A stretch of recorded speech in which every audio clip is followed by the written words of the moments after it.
Nah, anak-anak, alhamdulillah, malam ini cukup cerah. Sebelum kalian tidur, Bapak ingin menceritakan sebagian dari sejarah Nabi Muhammad SAW, yaitu Fatu Mekah. Kalian mau?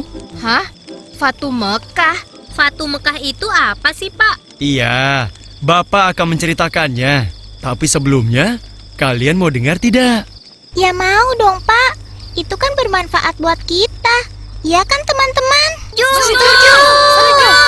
Janji tidak ada yang tertidur ya. Iya, Pak. Kamu, Dodo, bagaimana? Iya, Pak Guru. Janji. Dok, awas kalau kamu tertidur ya. Wait, galak bener Bang Amir. Sabar aja lagi. Dasar. Ya sudah, begini saja. Yang mengantuk nanti harus segera cuci muka dan push up 3 kali. Setuju? Setuju! Hah? Push up 3 kali? Kenapa, Dok? Nggak kuat. Jangan sembarangan ya. Jangankan 3 kali, 30 kali Dodo layanin. Belagu kamu, Dok. Dodo gitu loh. Bagaimana kamu, Do? Setuju, Pak.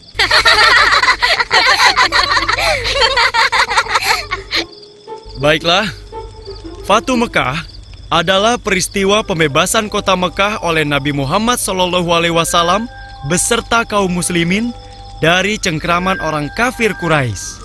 Terjadi pada tahun 630 Masehi atau bertepatan dengan 10 Ramadan 8 Hijriah.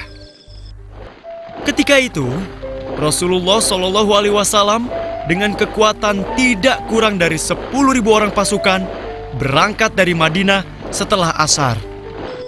Ini adalah sebuah operasi militer rahasia yang tidak diketahui orang-orang kafir Quraisy di Mekah. Pak Guru, apa penyebabnya sehingga Nabi mengerahkan pasukan sebesar itu? Awalnya adalah tindakan pengkhianatan dari orang-orang Bani Bakr terhadap perjanjian damai Hudaibiyah yang disepakati oleh kaum muslimin dan kafir Quraisy. Pada suatu malam, di satu tempat dekat mata air bernama Al-Watir, sekelompok orang dari Banu Khuza'ah yang merupakan salah satu suku pendukung dan pembela Nabi Muhammad SAW tengah beristirahat. Sebagian dari mereka ada yang tertidur, sebagiannya lagi ada yang tengah melaksanakan sholat. Namun, tanpa mereka sadari, di balik rimbunan semak dan pohon, ada mata-mata yang mengintai. Kalian siap? Lalu malam yang sunyi itu pun dipecahkan dengan teriakan keras. Serang!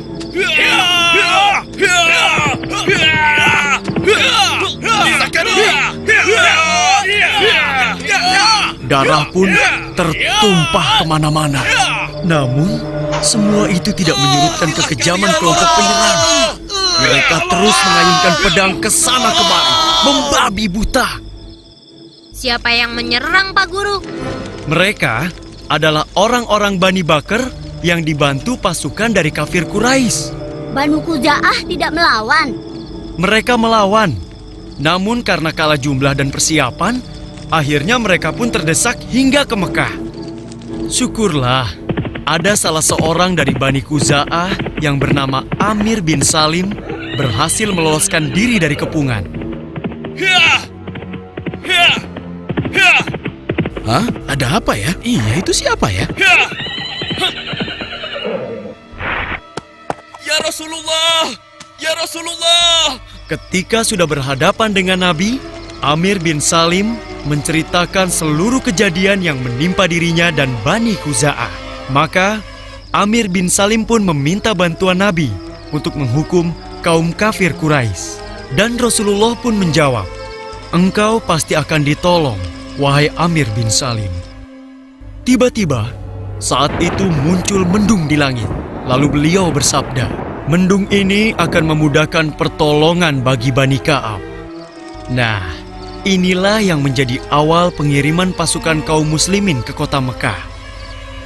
Nabi Muhammad SAW memasuki Mekah dari dataran tinggi Qida dan memerintahkan Khalid bin Walid bersama pasukannya agar memasuki Mekah dari dataran rendah Qida.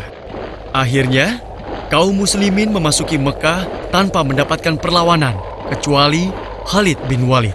Ia menghadapi sejumlah kaum musyrikin yang di antara mereka terdapat Ikrimah bin Abu Jahal.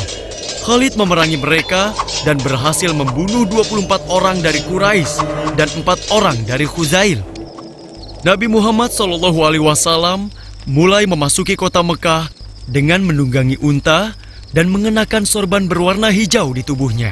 Rasulullah terus menundukkan kepalanya sampai menyentuh punggung unta. Inilah bentuk sikap merendahkan diri kepada Allah Subhanahu wa Ta'ala. Beliau menyadari betul, hanya berkat pertolongan Allah sajalah semua ini bisa terjadi. Lalu, apa yang dilakukan Nabi setelah itu, Pak Guru? Selanjutnya, Rasulullah SAW bersama-sama Muhajirin dan Ansor menuju Ka'bah. Di sana, beliau menghampiri Hajar Aswad dan menciumnya. Setelah itu bertawaf mengelilingi Ka'bah. Ketika itu, di sekitar Ka'bah terdapat 360 berhala. Kemudian, Rasulullah SAW dengan menggunakan tongkatnya menghancurkan berhala itu satu persatu. Subhanallah, setelah 8 tahun terusir, akhirnya Rasulullah dan kaum muslimin kembali ke kota Mekah dengan kemenangan yang gemilang. Kemenangan yang diraih dengan damai. Kemenangan yang tidak diikuti rasa sombong dan keangkuhan, tapi penuh rasa syukur dan kerendahan hati pada Allah. Kemenangan yang membawa ketenangan dan ketentraman. Kemenangan, apa ya? Wah, susah deh kalau dapat giliran yang terakhir. Aduh, apa ya?